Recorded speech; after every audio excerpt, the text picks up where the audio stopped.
Hey, we're back with the Barcast here, right? Big ups to Be Social, first of all, for having us in here each and every week. I'm Salt. And I'm George. And we've got a guest this week. Introduce yourself, Mr. Amarone Trust. I'm Dave Sumerick. I'm a trustee of the Amarone Charitable Trust. It's because I can't really get Sumerick pronounced that it's through the lob. Hoping that you would catch it. I caught it. I want to thank you, first of all. George mentioned you in the last podcast. I'm coming on board for the BAR 5K Trail Mix. So thank you very much for that to begin with. I hope you're going to thank me after it. George will be thanking you. Well, we're thanking you all now, and I think a lot of the youngsters out there, all the coaches and the youth athletes, they're thanking you as well, because finally there's something for them as far as a cross-country race is concerned. There haven't been many races at all this year, and not only is there a race for them, but there's some prizes as well. Yeah. Well, I'm looking forward to it, and I am planning on participating. In the 5K Trail Mix? Yes. All right. I'm not sure if I am in the under 20, the under 18, or the under 16. Maybe if you add them all Maybe if you add together. them all. Yeah, that'll be 54. So Okay. We have to be finished by 7 p.m., David. You're talking about when it's finishing. Tell me when it's going on, George.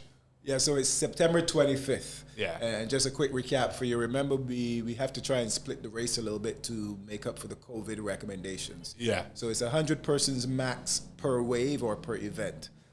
6 a.m. we're going to start with the under 20 race. Then an hour and a half later at 7:30 a.m. we're going to have the under 18s. And then at 9 a.m. we're going to have the under 16s. 20 teams max per wave, so there's no more than 100 persons on the line at any point in time. Then we come back in the afternoon. At 3:30 we have the women's race, and at 5 p.m. we have the men's race. And we're going to try and wrap up each event within that 90-minute period, which means we'll do medal presentations and everything one time so that we don't have mass numbers at pegs accumulating. Obviously, if you want to come and watch your friends and family compete, make sure you sanitize, wear your mask, and we think that peg is large enough that we can still do the physical distancing and have a few spectators, but we're not obviously advertising for mass spectators for this event. Registration. How can I register for it? Registration is online. It's already open. So you go to BarbadosAdventureRace.org, see the link for the 5K, for the Amarone 5K Trail Mix. What we do is we reserve your place for the race. So you go online, you register. You'll notice there's no registration fee. You just reserve your place for the race, and on the Friday before the event, you come and pick up your packet. Now, we're only going to give you your packet, which is your race number, etc., if you have a vaccine certificate or you have a negative PCR test, right? And that would be within 72 hours of the event, which means it would be in 48 hours of packet pickup. So either Wednesday, Thursday, or Friday, you have a negative PCR test. We give you your race number, we give you your bib, and you're good to go on Saturday morning or Saturday afternoon. Okay, so on the website again is BarbadosAdventureRace.org. .org, yes. As we move towards more kind of charitable donations, we've switched to a .org as opposed to a .com, and that's the story we're sticking to. Not the fact that I let the website go dormant and GoDaddy lost all our friends. Well, that is also a great segue as to talk about charitable to head into the Amarone Trust. Let's give us a quick recap. I know last year I made you go through all the details about the Amarone Trust, but I think it's important that people know exactly what we are getting involved in. Well, thank you very much. We started in 2015, but really got going in 2018. And as it happens, what we are is effectively a patron trust. We don't really do anything actively. Right. We help finance other activities or fund them, and we do participate in some instances. In 2018, in fact, this Pediatric Preventable Blindness initiative was brought to me, and we got involved at that time. So we've actually been involved in this since 2018, but it's now coming to Barbados.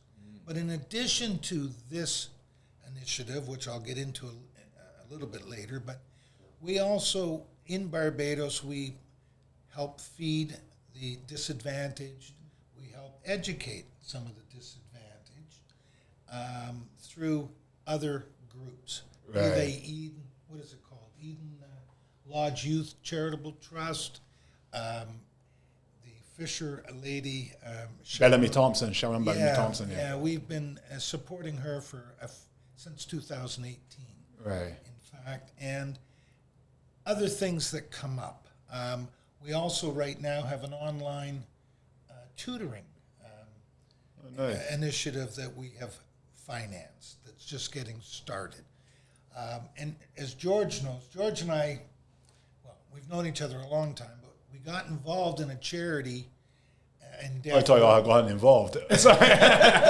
No. I like the beard. We got involved in this a few years ago by offering scholarships to promising athletes to do some training outside of their specialty.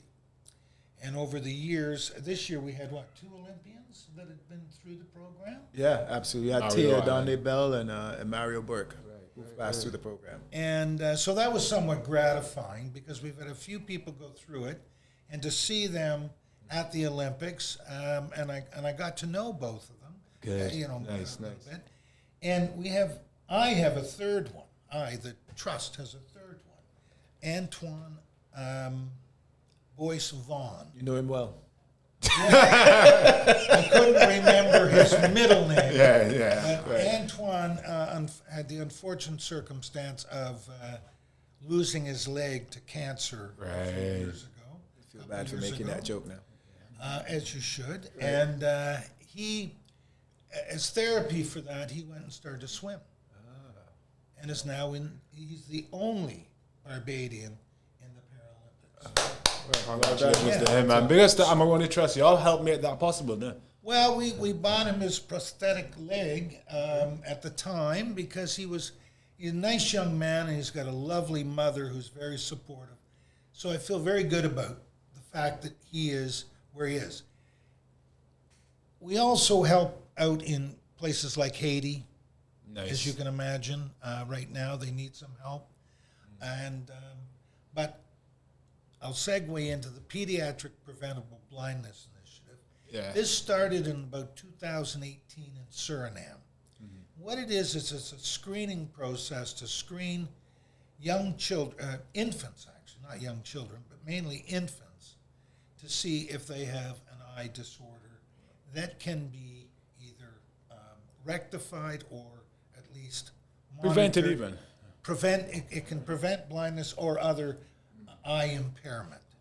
So the next step after Suriname was to bring it to Barbados. Unfortunately, COVID sort of got in the middle, but they are bringing it to Barbados this year. They've just had Dr. Morris from UE and Dr. David Callender, a pediatric ophthalmologist, join the team, which is led by Dr. Don Grosvenor. So it was interesting. I find very interesting. I was introduced to this initiative by Dr. Christina Dowell in 2000. Oh, Christina used to train at Surfside. Yes. Yeah. Okay. She introduced me to this. She met the lady, Alana Grajewski, at some conference. Yeah. Introduced me to it. I liked the program. I liked it for the Caribbean. I liked it for Barbados. Barbados, yeah. And then, of course, it sort of went away a bit during COVID. Right. And wouldn't you know that Dr. Michelle Dowell. She's a barbarian. She's a double medalist. Yeah. Double medalist last year alone. Yeah. She said to me on Sunday, she said, I'm getting involved in this Pediatric Preventable Blindness Initiative. Is there some way we could get the bar race and get it, And Thank you, Michelle. Yeah, there you go. So Michelle brought it back to the forefront. Right. I spoke with George about it on Monday or Tuesday. And there it is. We're actually going to talk about how that is going to work in November very shortly. But when you were saying just now about working with the youth throughout the Caribbean, It really makes sense that you have teamed up with BAR for what's going on in September, though, because you've got the youth events. I want to talk a bit about what Amarone Trust is providing for the BAR 5K trail mix before we even get to the... Yeah, so tell me about that there. George might remember the details. He's good with the figures. Well, Amarone Trust is providing everything for this event. Without them, nothing is possible for this race. So... Yeah, I'll be clapping like Noriega, man. Through their kindness and generosity, we're able to offer 3 main prizes in each division of the youth race. So it's a team event, as we've spoken about before, teams of 5, 1 female per team in each age group, under 20, under 18, and under 16. And the winning team in each division will get $1,500 towards equipment, supplies for their club, school, or organization. Right. In addition, the coach who coaches the winning team will get a $500 cash reward, which, as we spoke about last week, is probably going to go back into the club anyway for the youngsters. Coaches are selfless, man. Absolutely. In addition, obviously, there's some medals and trophies as well, and everything that goes along with this event, all the advertising, all the trophies, all the shipping, everything is coming through the generosity of the Amarone Trust. Thank you so much, David, man. And then we come back in the evening, and we have the adult event. And people have been asking me, are there cash prizes for the adults race? And we've managed to be able to eke out some cash for the adults race. I think it'll be 500, 300, 200, male and female. Again, we wanted to make sure most of the money was shunted towards the youth race. Yeah. But you got to put the money where the mouth is. But we also recognize that for some of the athletes out there who are, I want to say semi-professional athletes. They're not really professional athletes, but they still have to buy supplements. They still have to buy a pair of shoes, and they're the ones who are kind of on the cusp of international level. Yeah. They might need a little bit of help, and here's a way they can earn it by placing in the first 3 or so in the race. If you're male and female, you can get a little something as well. So this is the first announcement of the prizes actually for the adult race: 500 for first, 3 for second, and 200 for third. Don't forget, guys, I know you're probably watching this and saying, well, definitely signing up. No, well, there's only 100 people per wave. So, and it's only one adult wave, guys. I mean, what you can do, 100 of you can all sign up together and make an agreement to split the winnings. $5 a piece. Everybody gets something. All right, so that's we've pretty much covered what's going on the 25th of September. Just want everyone to remember, though, location change. I was about to say that. So we've moved the event to Peg Farms, again, as per the instructions of the COVID monitoring unit. Yeah. It's just way more spread out. It's easier for traffic management. And to the delight of the youngsters who are actually doing the event, their request was for more trail. And I think we've managed to knock that out the park. I think the entire race now is more like 4K trail, 1K road, if that, and the road section is a nice technical section, so it doesn't even feel like roads. And it's not very well paved either. So it might as well be 5K trail, right? Barbados roads included. Yeah. The section that is actually on the road, you could just mention it here one time, is Bowling Alley / Cotton Tower. Correct. Doing it out and back there? Yeah, so it's going to be out and back, and obviously we'll put up more instructions closer to the date, but it's going to be left-hand side as with traffic. Right. So we're going to cone the road. You run down the left side, you make a U-turn, and you come back up on the left side, and then you come back onto Peg to start and finish in the same place. So it makes it very easy as far as spectators, parents, and coaches and stuff. You can more or less gather in the same place and see the start of the race, move around Peg a little bit, and then come back to the same place to see the end. Yeah, it's just going to be a really, really good event. I am actually really anticipating it. How do you recommend people train for this one, especially with it moving to Peg? Well, the course will be up. The course is up pretty much. Well, the course is up, but it's backwards, right? Yeah. So we're going to actually, by the time this podcast comes out, the final race course will be up, because I was at Peg yesterday, and the guys have been very kind. They've gone and they've cut all the grass down along the parts of the trail that were hard to pass before. So it's very easy now to traverse the course. Yeah. So by Monday, when this podcast comes out, it'll be up on Run Go. It'll be up on Strava. Just go and run the course. Run the course as many times as you can. Make sure when you go to Peg, you check in. Just let them know you're there. Be respectful of the place. Watch the animals when you're running around. So you can buy breakfast. Spend some money with the restaurant, or buy a crate of eggs or something, because obviously Peg needs to survive as well. And just run the course as often as you can between now and the 25th of September, I would say. Quick suggestion, don't forget, guys, we have bar training sessions. And you can link the bar_race page on Instagram to get into one of these training blocks. Right. There's a particular part of the course now that I have dubbed Cold Corner. Where you have to go under a fence, and then there was some manure there, right? I feel you should leave that in for the... You think I should leave that in? I think we should leave that in. Yeah, when we went up yesterday, there was one section of the course where they were having the cows, eat some of the grass down for us before they cut it. And I don't know, I guess they had diarrhea or something. it was not a pleasant section to get through. That will show you who really serious about this $500. Right.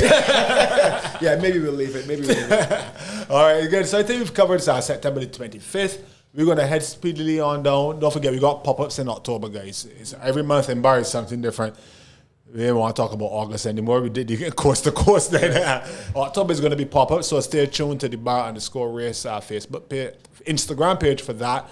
Then November, we head into the big bar. What do you call the big bar? I see you announced that we're going to have the mini bar for sure this time.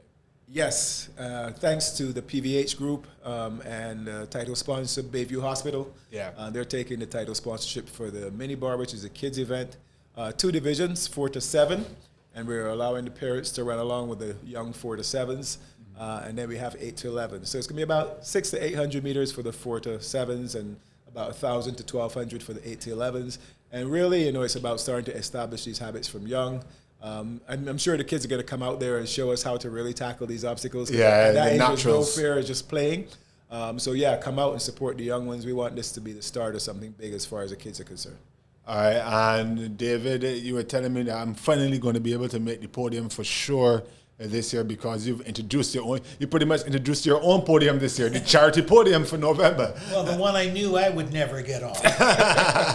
Okay, so was the competitive one. So, Right.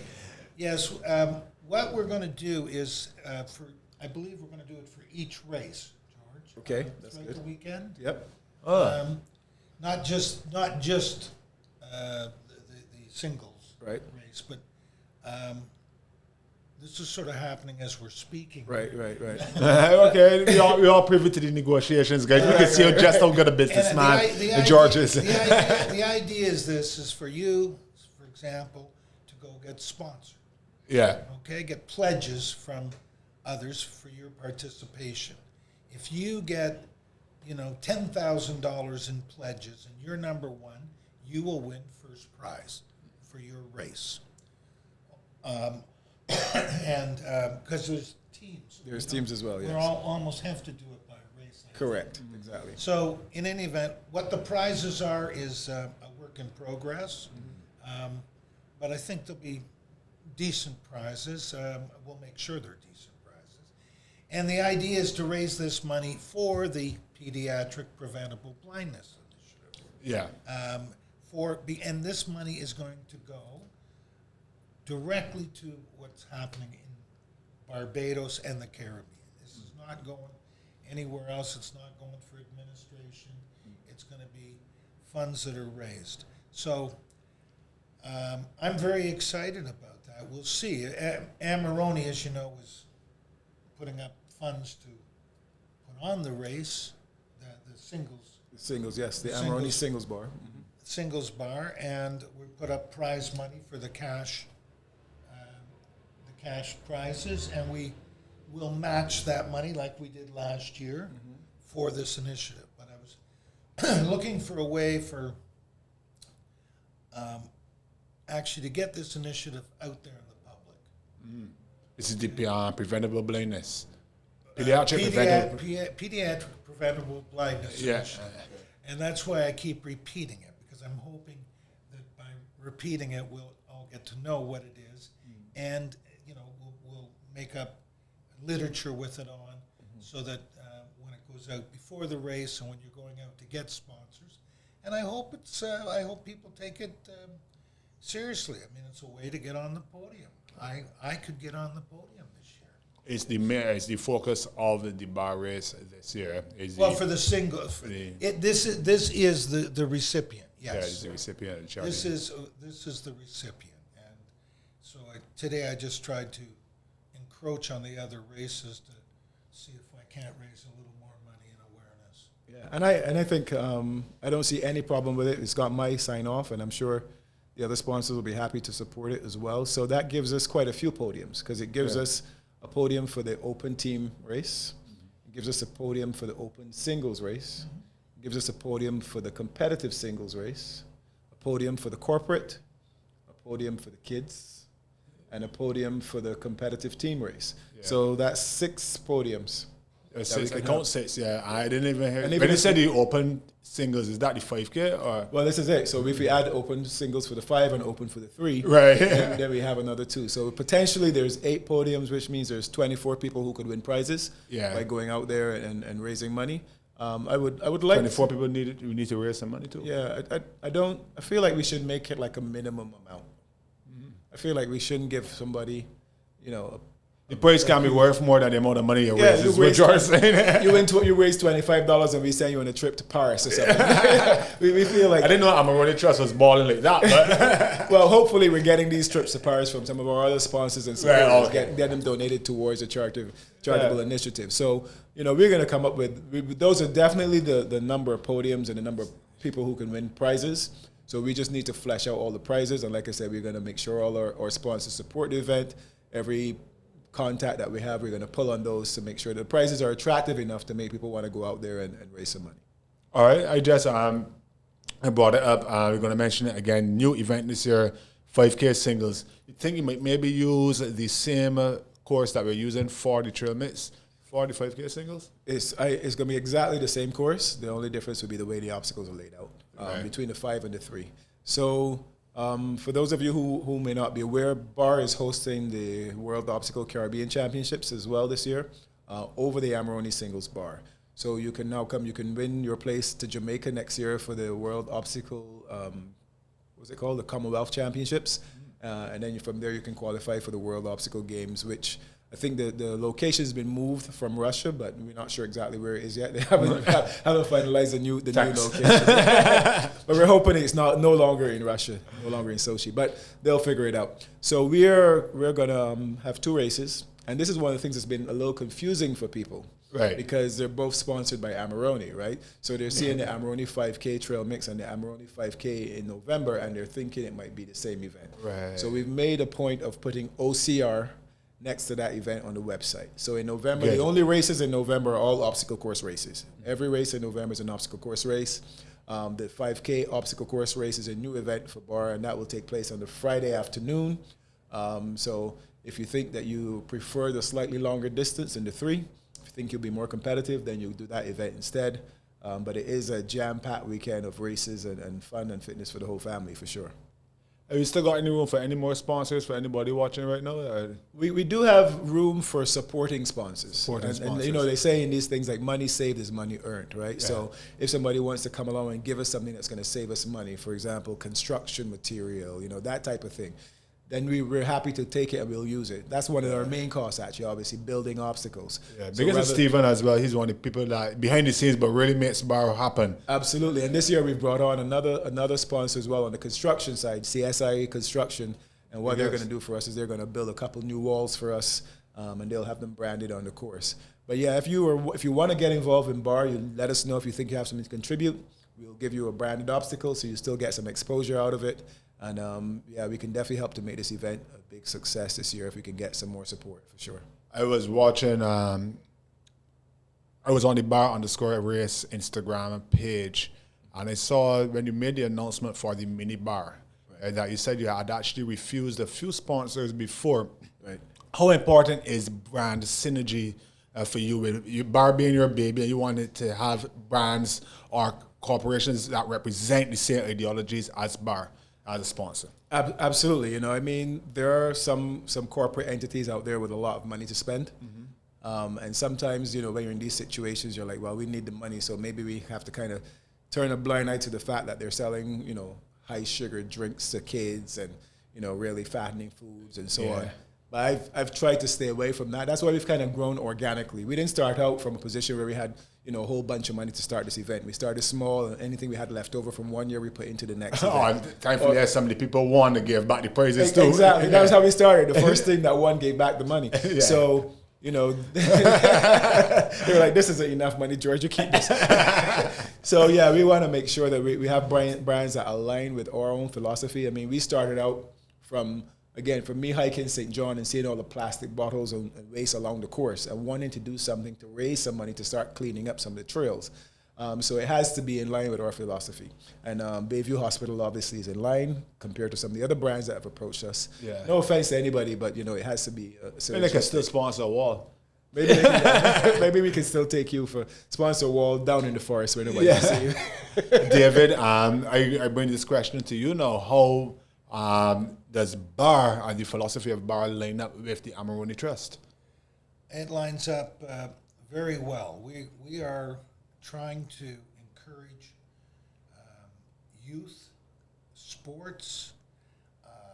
How this all started, Salt, was George and I having a conversation how sad it was that Barbados doesn't have any money for sports to assist athletics, if you will. And that's no one's fault, it's just a fact.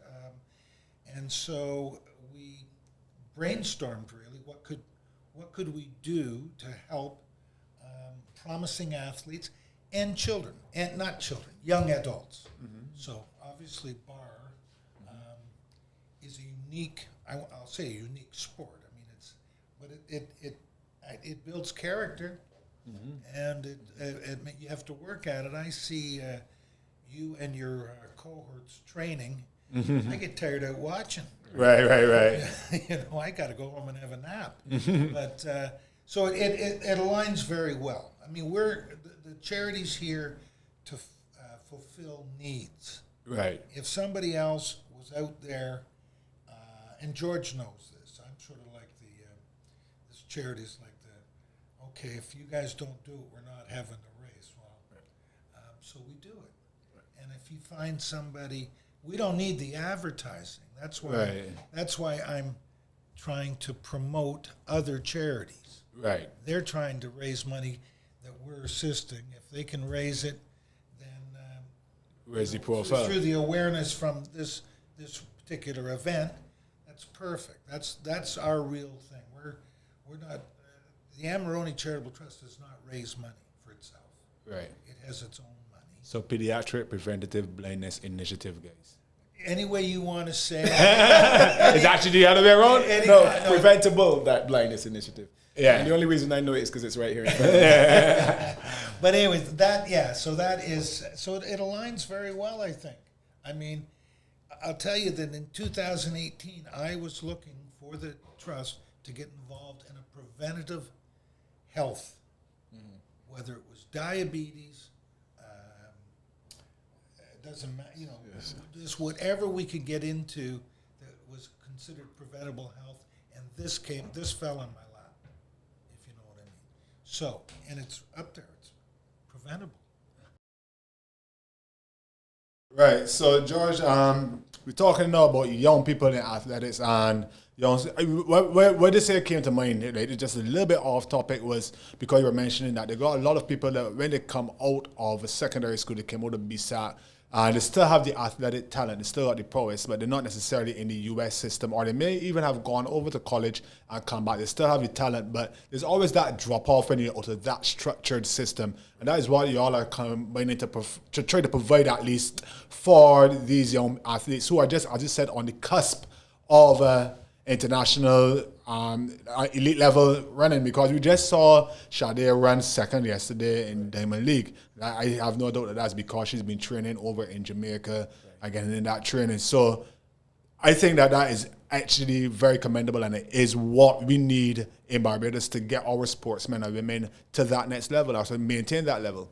Yeah, I think sometimes all you need is a little support. So we've always tried to lean towards sports that don't require a big investment from the athlete himself, right? You don't need like a bunch of golf clubs or 15 tennis rackets or expensive equipment. Right. You need some talent. You need an interest in working hard to exploit your talent, and maybe you need some decent coaching. So once we identify those athletes through those sports, and traditionally we've chosen track and field, we've chosen boxing and so on, again, because all you need is the athlete and their particular talent and the mindset. And that's kind of how we're positioning the strength and conditioning scholarship. Now, BAR is unique in that it's a new sport. It's still relatively new sport around the world. It's definitely a new sport for Barbados. And it combines a lot of different attributes and abilities that someone who has gone through maybe a college system, ran at 800, 1,500 meters, but maybe wasn't quite at the top level, could step down to BAR and actually dominate the sport. Yeah. And we're seeing that around the world. You know, the guys who are the very best are obviously going to go and run Diamond League. Yeah. And then the next tier, they come down, they take up obstacle course racing, and then they can dominate there as well. Watching a lot of obstacle course racing, you will see that the guys are like 2:12 marathon runners. So that's a very decent marathon time. Right. But that's not going to get you winning Boston Marathon. Correct. You're not going to win an Olympic medal. But step those guys down to obstacle course racing where they can run as fast at that pace, right. And then you you find that niche sport that you can dominate in. And I think that is the direction of BAR, scarily for right. people like me who compete in BAR, because right. what we're saying now is a lot of guys who would have been dominant at inter-school sports, college level, Carifta, who don't have that competitive thing right now, because not the outlet. That's exactly what it is. It's an outlet for them to still show off their athletic prowess, even if they're not necessarily track and field athletes. We saw what Keith Lynn did last year. Yes. As a boxer. As a boxer, yeah. The people just want to compete. Competitors compete. That's what they do. I feel like BAR also pushes them to that next level, that next challenge. Yeah. Coast to coast comes to mind. We saw my man Bronco Fitness, his shoulders after long, but he's right. back at it again. That sort of thing. Yeah, and you know, thinking about it, if you finish college and you come back to Barbados as an athlete or sportsman and you don't turn pro, there are very few opportunities for you to take part in any competition. Yep. You know, you're going to go and scrimmage on a weekend with guys, but it's not a structured competitive event or activity. And now we have a whole new sport on the island that people could train for year round, and they could, if they do well, they get to represent the country, you know, and maybe they go from there to represent the country at the highest level and maybe bring some prominence back to Barbados as well. I think what it does as well, it also appeals to their competitive nature. In that they get a new challenge. You know, sometimes you've been training and swimming all the time. You think you don't want to see another pool. Right. When you're training for track all the time, eventually you get tired of those drills. You come and you get to challenge yourself. You get to work because it's a full body workout. Is it? Right.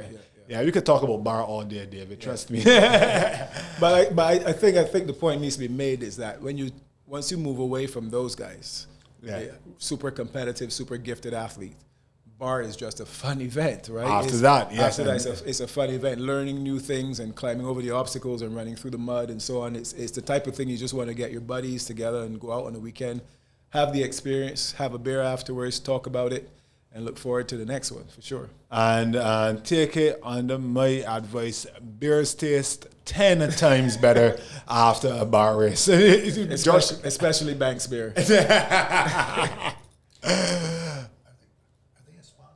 They're Salt sponsor. They're one of my sponsors. I work very closely with them. Yep. There you go. Yeah. Listen, George, years ago, the trust sponsored a swimmer, exactly what Salt was talking about. Finished her university program. Yeah. Came back here and had no coach. Right. And she just represented Barbados in the Olympics. And she wanted to go carry on for the next Olympics. It didn't happen. I mean, she tried for a year, there's a real void there. Right. Yeah. For these people who, listen, they've obviously been successful and been competitors. We don't want to scare anyone away before they talk to the competitive guys. So we also have the open wave once again for those of you who just want to try it, see what it's like as well. I mean, even if you want to see what it's like, you can come into the competitive wave as well, because, as George always says, it's the most breathtaking obstacle course race. That's the good thing about it, David. And 25th of September, it's probably going to be the most breathtaking 5K ever, one way or the other. Right. Yeah. Yeah, Barbados is beautiful, and we've chosen one of the most beautiful parts of Barbados. Yeah. Peg Farms is perfectly located for something like this, and the course that we've chosen offers spectacular views of the East Coast. So, you know, if you're not going to be right at the front, you know, take some time and look around because it is incredible viewing. And you know, like for many of these races abroad, and we've gone and we've done some Spartan events, what we tend to see in the open wave is we tend to see groups of people running together. Yeah. We tend to see groups of people running together. Some of them are running in costumes because they want to raise awareness for certain charities. We've seen guys who were in the same platoon running together. I've seen a guy in a wheelchair do a Spartan race, a guy in a wheelchair do a Spartan race with his buddies, and they're taking under this dunk wall and over the 8-foot wall in his wheelchair. So, you know, while there is that competitive aspect that obviously you want and you need to grow a sport, we also need the Joes as well. We need people to come and support the sport from the bottom up and be a part of it. Like I always make that marathon analogy, right? Yeah. Like when you see a marathon, an international marathon, there's 30,000 people in the race, but there's maybe 10 that actually have a chance of winning. The other 29,000 plus, they still want to be out there and have their own. They're having their own kind of winning. Exactly. You know, you come out, you want to. Some people just want to complete. Some people have goal times in mind, but everybody's taking part on the same course. And even if you may not be one of those people who vying to win or on a team that's vying to win, you can get on the charity podium. So we got it all covered, man. I'm looking forward to it, man. Looking forward to the 25th for sure. Looking forward to the 5K race. I'm hoping they don't leave the methane out there. Yes, it's wide open space. It's wide open space. You have lots of room to dodge. It's just that the fastest way through it will cause for you to have to go through. Cause for you to dive through it. Are you suggesting I don't need the fastest way through? I don't think you would. I think you'll be so far ahead that you can afford to lose those 10 seconds. Only if I'm in a race of one. The last thing I'm going to talk about quickly is the 5K route as we just wrap it up here now. Looking at the route, guys, I see it's going to start fast, though. It probably is going to start fast because it starts from Peg and it goes back down the driveway back towards the road leading to Peg. Yeah. And then it doubles back onto Peg through a course. And that's where the trail starts. From then on, I think you have a good 3+ K of trail, up and down terrain, some interesting features. Very interesting terrain is that. And I'm really looking forward to seeing the performances. It's a real trail mix. When you think about the red clay, you know the red mud part when you turn left just before Cotton Tower. Yeah, it's probably like, you know, a lot of some cross country races are actually like artificial. Right. They'll find a big field and they'll mark out a course and they'll even put in artificial humps. Yeah, this one is naturally built for cross country racing. I think some areas are hard, there's a little bits of rock. Some are going to be, especially if it rains, some people are going to be soft and muddy. But you really need to be adept in all surfaces to do well in this event. So I'm looking forward to seeing it. I would advise you to train the course as well so you know which shoes to wear on the day. Right. And maybe you run with a pair of shoes in your hand to change into halfway along the course. The good thing about that course, guys, the longer it goes, the more beautiful it gets. It starts, ends at Peg. Right. But the route that it takes, after once you start to get tired after the first K and a half, right, all of a sudden the beauty takes over. So it's just like, you know, maybe just walking. It's like smell the methane. Yeah. I think that's it for another episode of the Barcast, George. Yep. David, you want to say any last words on how to get information on the Pediatric Preventable Blindness Initiative? He got it right on the paper. Yeah, George got it right. You could probably go on one of George's pages, his many pages. Right. And we'll post some information on that. Right. And because it's, as I said, it's a work in progress. Right. You and I came up with this on Tuesday. Yep.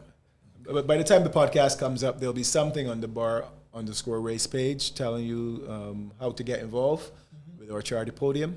And we're hoping that this brings out a few more people, and those who are already planning on doing it, this is another way for you to get involved and give back.